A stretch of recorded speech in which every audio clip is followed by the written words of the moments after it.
Sunday ಬಂತು ಅಂದರೆ ಸಾಕು ಪ್ರತಿಯೊಬ್ಬರ ಮನೆ ಕಿಟಕಿಯಿಂದ ಒಳ್ಳೆ ಪರಿಮಳ ಬರ್ತಾ ಇರುತ್ತೆ ನಾನ್ ವೆಜ್ದು.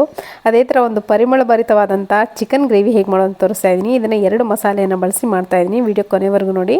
ಇದಕ್ಕೆ ಒಂದು 3/4 kg ಅಷ್ಟು ಚಿಕನ್ನ ಕ್ಲೀನಾಗಿ ವಾಶ್ ಮಾಡ್ಕೊಂಡು ಇಟ್ಕೊಂಡಿದ್ದೀನಿ. ಇವಾಗ ಕುಕ್ಕರನ್ನು ಬಿಸಿ ಇಟ್ಕೊಂಡಿದ್ದೀನಿ. 2 ಸ್ಪೂನ್ ಆಗೋಷ್ಟು ಎಣ್ಣೆ ಹಾಕ್ಕೊಂಡು ಒಂದು ಕೈ ಹಿಡಿಯೋಷ್ಟು ಮೆಂತ್ಯ ಸೊಪ್ಪನ್ನು ಸಣ್ಣದಾಗಿ ಕಟ್ ಮಾಡ್ಕೊಂಡು ಎಣ್ಣೆಯಲ್ಲಿ ಹಾಕಬೇಕು. ಅದ್ರ ಜೊತೆಗೇ ಚಿಕನ್ ಏನು ಕ್ಲೀನ್ ಮಾಡಿ ಇಟ್ಕೊಂಡಿದ್ವಲ್ಲ ಅದನ್ನು ಕೂಡ ಹಾಕ್ಕೊಂಡು ಚೆನ್ನಾಗಿ ಫ್ರೈ ಮಾಡ್ಕೋಬೇಕು.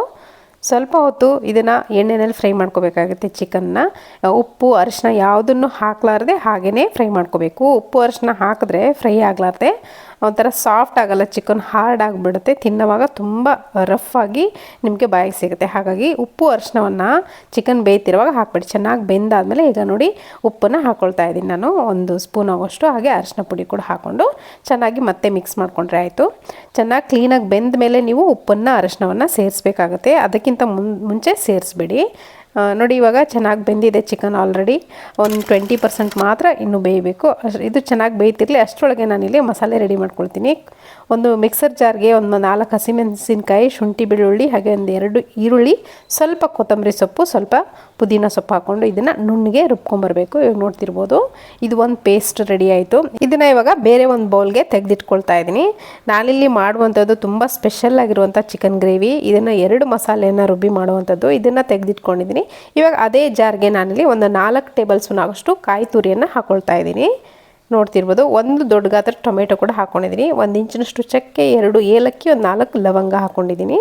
ಇದರ ಜೊತೆಗೆ ನಾನಿಲ್ಲಿ ಒಂದು ಟೀ ಸ್ಪೂನ್ ಆಗೋಷ್ಟು ಕಾಳು ಮೆಣಸನ್ನು ಹಾಕ್ಕೊಂಡಿದ್ದೀನಿ. ಹಾಗೆ ಧನಿಯಾ ಪುಡಿ ಹಾಕ್ಕೊಂಡಿದ್ದೀನಿ. ಧನಿಯಾ ಪುಡಿ ಇಲ್ಲ ಅಂದರೆ ಧನಿಯಾನ ಹಾಕ್ಕೋಬೋದು 1 ಸ್ಪೂನ್ ಆಗೋಷ್ಟು.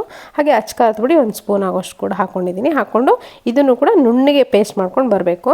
ಇವಾಗ ನೋಡಿ ಈ ಥರ ನುಣ್ಣಗೆ ರುಬ್ಕೊಂಡಿದ್ದೀನಿ. ಇವಾಗ 2 ಥರದ ಸ್ಪೆಷಲ್ ಮಸಾಲ ರೆಡಿ ಆಯಿತು. ಇವಾಗ ಚಿಕನ್ ಕೂಡ ಚೆನ್ನಾಗಿ ಬೆಂದಿತ್ತು ಆಲ್ರೆಡಿ. ಇದಕ್ಕೆ ಇವಾಗ ಮೊದಲನೇದಾಗಿರುವಂಥ ಹಸಿರು ಮಸಾಲೆಯನ್ನು ಹಾಕ್ಕೊಂಡು ಇದನ್ನು ಚೆನ್ನಾಗಿ ಫ್ರೈ ಮಾಡ್ಕೋಬೇಕು.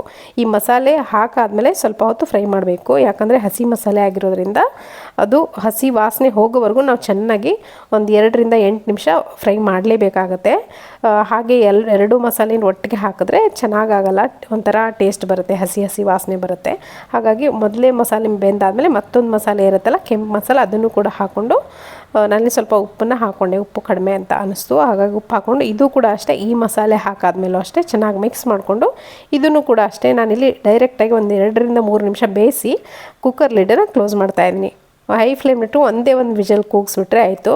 ಟೇಸ್ಟಿಯಾಗಿರುವಂಥ ಘಮಘಮಿಸುವಂಥ ಒಂದು ಚಿಕನ್ ಗ್ರೇವಿ ರೆಡಿ ಆಗುತ್ತೆ. ಇದಂತೂ ತುಂಬ ಚೆನ್ನಾಗಿರುತ್ತೆ. ಖಂಡಿತ ಈ ಮೆಥಡಲ್ಲಿ ಈ ಮಸಾಲೆಯನ್ನು ಬಳಸ್ಕೊಂಡು ನೀವು ಕೂಡ ನಿಮ್ಮಲ್ಲಿ ಮಾಡ್ಕೊಂಡು ನೋಡಿ. ಈ ಗ್ರೇವಿನ ನೀವಂತೂ ಇದರ ಫ್ಯಾನಾಗಿ ಹೋಗ್ತೀರಾ, ಅಷ್ಟು ರುಚಿಯಾಗಿರುತ್ತೆ. ಬರೀ ಅನ್ನಕ್ಕೆ ಮಾತ್ರ ಕಲಿಸ್ಕೋಬೋದು, ಮುದ್ದೆಗಂತೂ ಸೂಪರ್ ಕಾಂಬಿನೇಷನ್ ಅಂತ ಹೇಳ್ಬೋದು. ನಾನಿಲ್ಲಿ ಜೋಳದ ರೊಟ್ಟಿ ಜೊತೆಗೆ ಇದನ್ನು ಸರ್ವ್ ಮಾಡ್ಕೊಳ್ತಾ ಇದ್ದೀನಿ.